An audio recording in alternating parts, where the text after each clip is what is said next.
Boa noite, igreja. O Espírito Santo de Deus vem trabalhar nas nossas vidas nessa noite, vem falar aos nossos corações. Eu vou desligar aqui, eu vou sentir um pouco de calor, mas a prestação ajuda um pouco. Louvado seja Deus, estamos aqui de volta. Quero convidar a igreja a estar lendo comigo um texto do profeta Malaquias, capítulo 4. Vamos fazer a leitura de 1 a 3. Depois nós vamos ler outros versículos. 4, que diz assim: Pois eis que vem o dia, e arde como retolho todos os soberbos, e todos os que cometem perversidade serão como restolho. O dia que vem os abrasará, diz o Senhor dos Exércitos, de sorte que não lhe deixará nem raiz nem ramo. Mas para vós outros que temeis o meu nome, nascerá o sol da justiça, trazendo a salvação nas suas asas. Sairei e saltarei como bezerro solto na estrebaria. Pisarei os perversos, porque se farão cinza debaixo das plantas dos vossos pés, naquele dia que preparei, diz o Senhor dos Exércitos. Santo Deus, que a tua palavra venha encher nossos corações, que o Santo Espírito aplica em cada coração segundo a vontade do Senhor. Assim pedimos em nome de Jesus. Amém.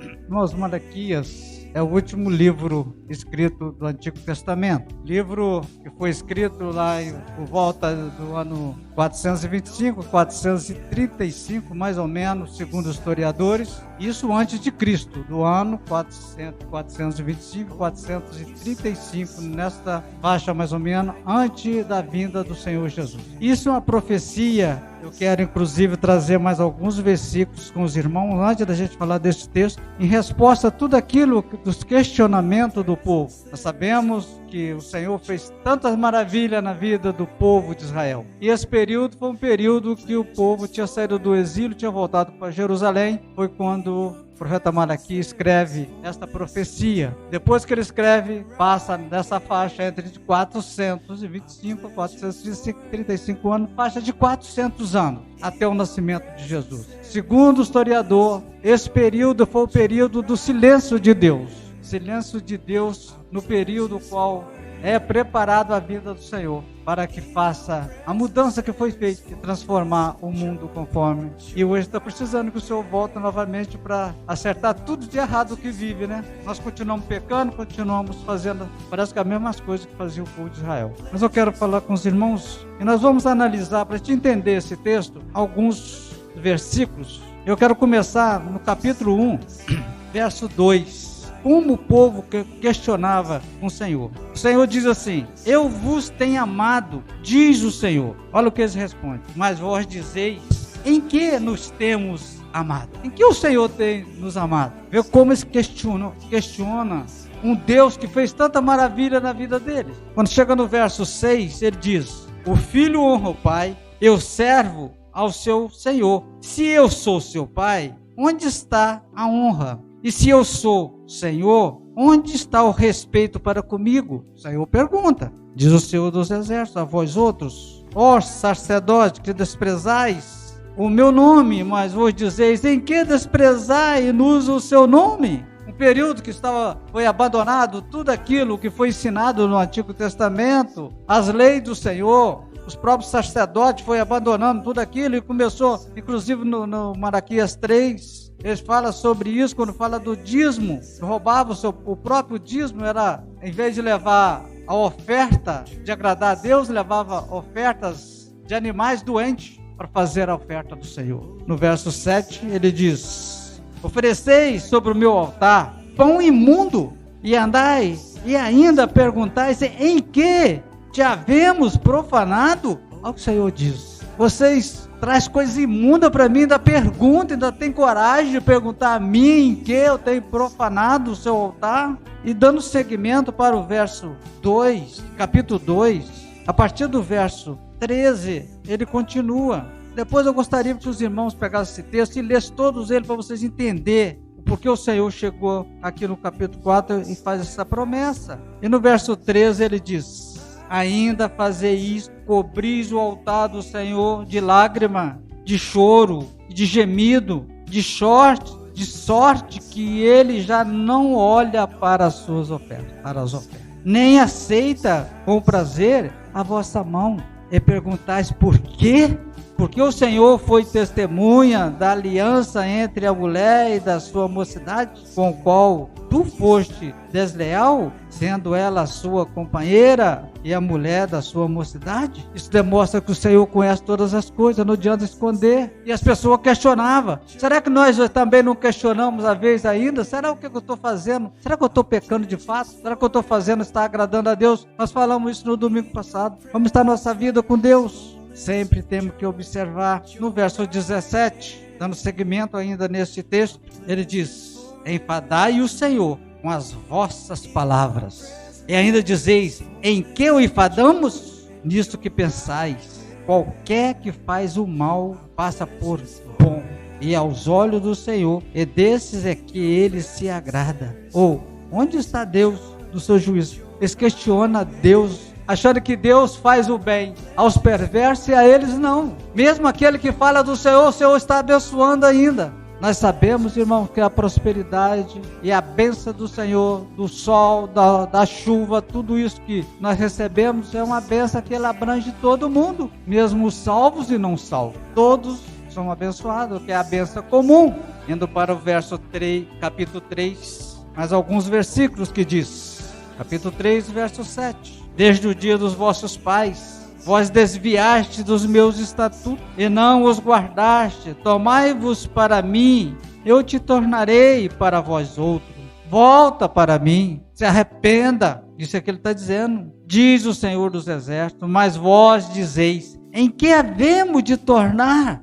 Em que havemos? Por que eu tenho que voltar para Deus? Por que eu tenho que me arrepender? Isso é que eu estou dizendo. Em que havemos de tornar? O Senhor está dizendo: vem, volta para mim. Vocês afastaram de mim. Vocês estão longe de mim. E eles perguntam: em que havemos de tornar para o Senhor? Eles não se reconhecem quem eles é. Pecadores, carentes da misericórdia do Senhor. No 8 ele fala: roubará o homem a Deus. Todavia, vós me roubais e dizeis: em que te roubamos? Nos dízimos e nas ofertas. Essa parte aqui ele está dizendo por quê? Porque eles ofertavam as coisas sem valor. As piores coisas ele levava para Deus e guardava as melhores coisas. Animais aleijados, animais doentes, eles levavam para o sacrifício do Senhor. No 13 ele diz assim, aí vai falar da diferença destas pessoas. As pessoas ímpias, as pessoas perversas, as pessoas maldosas, entre eles e o justo. Aquele que adora o Senhor, aquele que cumpre os mandamentos do Senhor. A diferença do perverso com aquele que anda nos caminhos do Senhor. E ele começa aqui: as vossas palavras foram duras para mim, diz o Senhor, mas vós dizeis: que temos falado contra ti? Olha a resposta desse povo. O Senhor diz: vocês têm falado contra mim, vocês não têm andado comigo, vocês estão me desrespeitando.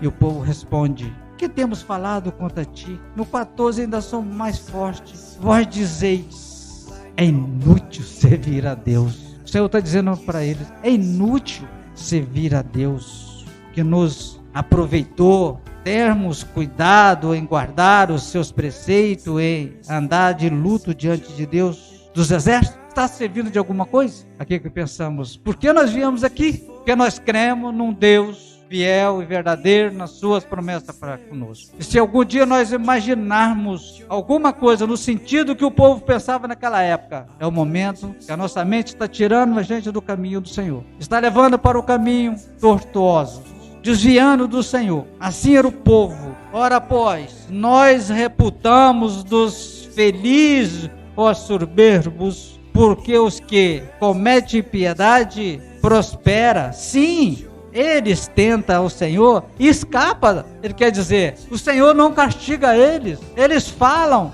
e continuam se prosperando. Isso é questionar com Deus. Nós passamos por dificuldade na nossa vida, mas não quer dizer que muitas das vezes a mão de Deus está sobre nós, porque a nossa vida, o mundo é assim.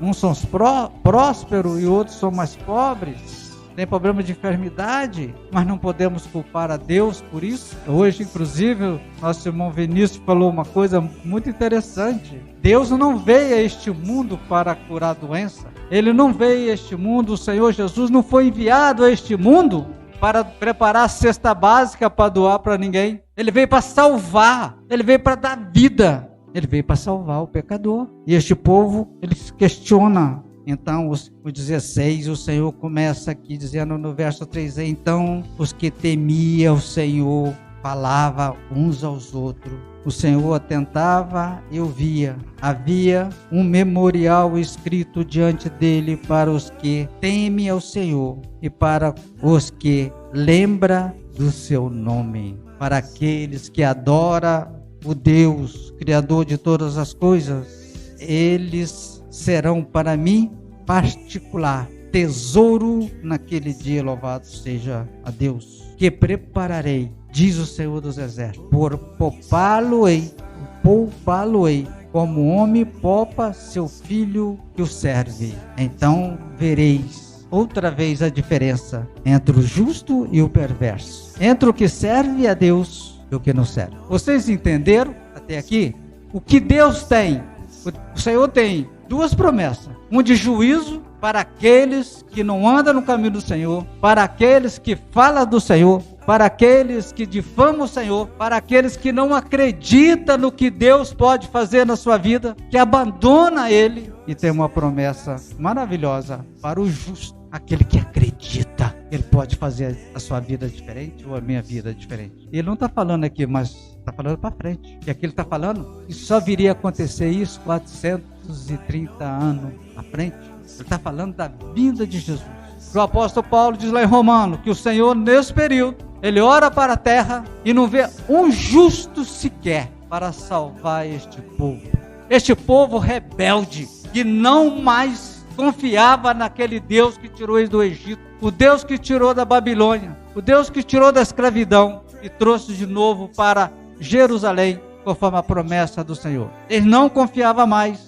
E o Senhor olha e não tinha ninguém na face da terra, um justo. Todos tinham pecado. O que ele tinha que fazer? Deixa teu trono, louvado seja Deus. Deixa seu trono e vem este mundo. Nasce de uma mulher para salvar, para dar vida e para dar luz a este povo que estava perdido. E quando chega aqui, ele fala do sol da justiça no capítulo 4. Quando nós lemos: quem traz o sol de justiça? Quem é, irmãos? Jesus Cristo, o Filho de Deus. Só Ele pode, mais ninguém. Pois eis que vem o dia e arde como fornalhas sobre todos os soberbos. Olha, pois eis que vem o dia e arde como fornalha. Vocês já viram a fornalha acesa? Como ela é? Ou imaginou como ela é? Todos os soberbos e todos que cometem perversidade serão como o restolho. Vocês sabem o que é um restolho? Quem conhece um restolho? Alguém conhece? O restolho que eu conheço? Conheço também como um sabuco de milho, onde você debulha o milho e fica aquele sabuco, ele seca, você serve ele. É um restolho, é um resto que tem ali que você leva para acender fogo, para a gente entender o que o Senhor está dizendo. Que Ele fará com o perverso, é como um restolho que joga no fogo para acender fogo e ele vai virar em cinza. E ele diz mais abaixo, que vamos ver, que ele pisará, ou o justo pisará nessa cinza. Não sobrará nada dos perversos. Isso não é presbítero Afonso que está falando, não. Essa é a palavra de Deus que está dizendo, irmãos. Não sou eu. O dia que vem os abrasará. Quem é que diz? Todos comigo? Diz. Então não sou eu que estou dizendo. Quem está falando é o Senhor dos Exércitos. Ainda disse mais, olha: de sorte que não lhe deixará nem raiz nem ramo. Sobra alguma coisa disso aqui? Se você retirar uma árvore e cortar os ramos, o que vem acontecer? Ela pode brotar e pode sobreviver, correto? Mas se você arrancar a raiz, arrancar tudo, sobra alguma coisa ou ela morrerá? Ela vai morrer. Acabou. O Senhor vai eliminar os perversos. O Senhor vai eliminar, vai acabar. Aí que traz na nossa lembrança, quando ele diz no último dia que o Senhor voltar, no momento que os perversos serão julgados e jogados na fornalha de fogo, no lago de fogo, junto com o diabo e seus anjos. Então quem não crê, quem não aceitar Jesus como o único salvador da sua vida, desprezar o Deus criador do céu e da terra, o Deus que te criou e me criou, e dizer assim: o que eu tenho? Eu preciso fazer alguma coisa? A palavra de Deus diz: quando o Senhor voltar para julgar esse período, Ele separar todos os seus, as suas ovelhas, e separar os perversos do lado, onde ele será julgado. Porque hoje nós estamos aqui, cremos em Cristo, que Ele está no seu trono, sentado à direita do Pai. Ele é o nosso advogado diante do Pai, onde Ele nos justifica pelo seu sangue derramado por nossa vida. Mas Ele voltará como juiz, onde vai julgar a terra, e todos os perversos serão condenados, serão lançados no lago de fogo. Ele não deixará nada, arranca tudo, ramos e raiz. No 2 ele diz: mas para vós outros, quem quer ler comigo esse texto maravilhoso? Todos juntos. Mas que alegria, irmãos. Quem aqui que já presenciou quando se solta um bezerro da estribaria? Quem aqui? Alguém? Ele sai pulando. Quando você abre o portão, ele sai pulando de alegria, ele se dá cambalhota, ele faz tudo quando é coisa. E é assim que ele está dizendo que nós vamos fazer, vamos pular de alegria. Por cumprimento de quê? Desta palavra que o Senhor está nos prometendo. É isso, irmãos. Nós vamos saltar que nem um bezerro desmamado, pulando, porque foi solto do curral onde estava preso. E assim vai ser conosco, de alegria pelo cumprimento da promessa do Senhor para conosco. Louvado seja Deus por esta palavra. Enquanto o soberbo será eliminado. Mas o 3 é severo. O 3 é severo quando diz: pisarei os perversos, porque se farão cinza debaixo das plantas dos vossos pés. Naquele dia que preparei, diz o Senhor dos Exércitos. Diz o Senhor dos Exércitos. Ele converterá o coração dos pais e aos filhos, o coração dos filhos e seus pais. Verso 6.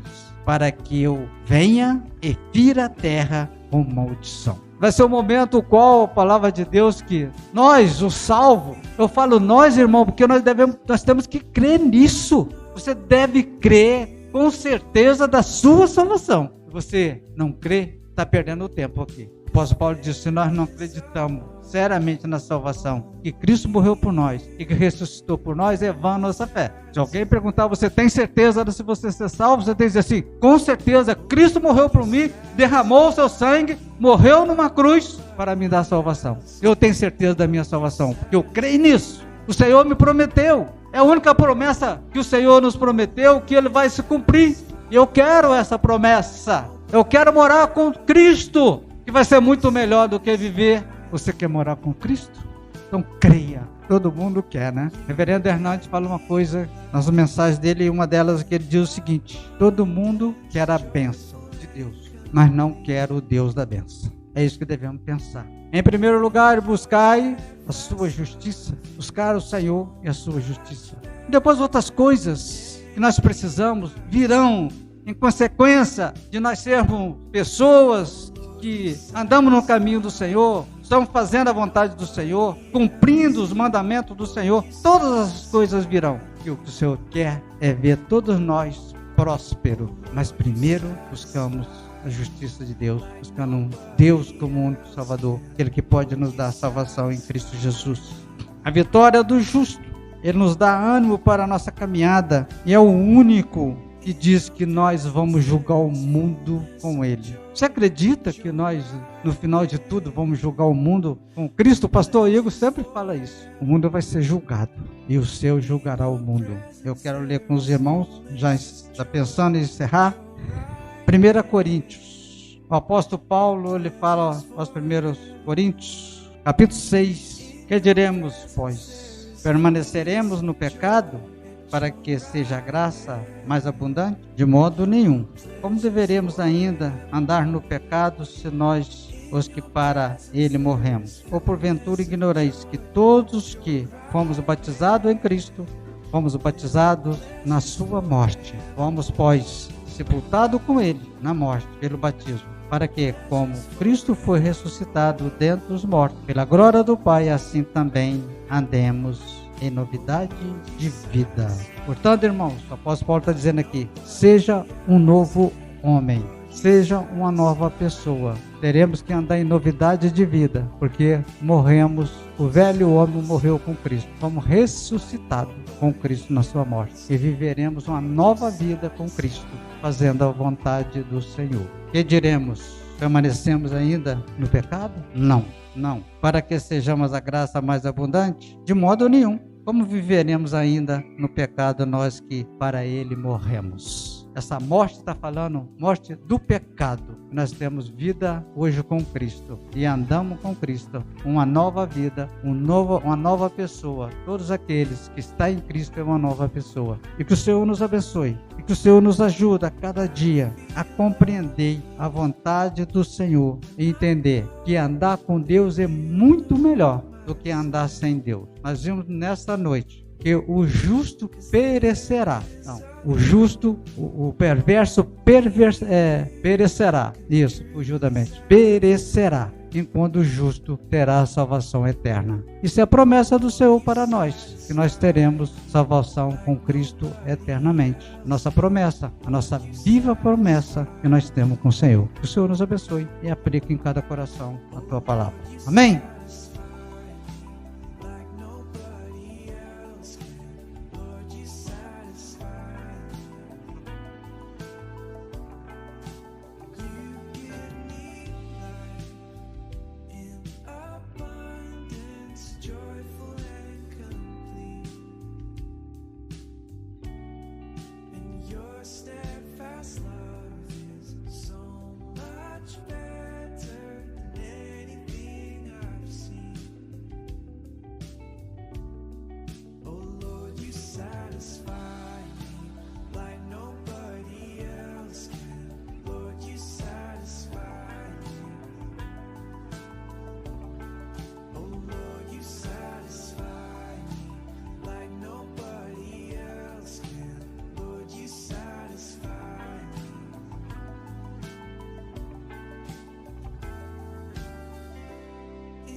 There is fullness of joy at your right hand, our pleasures forevermore.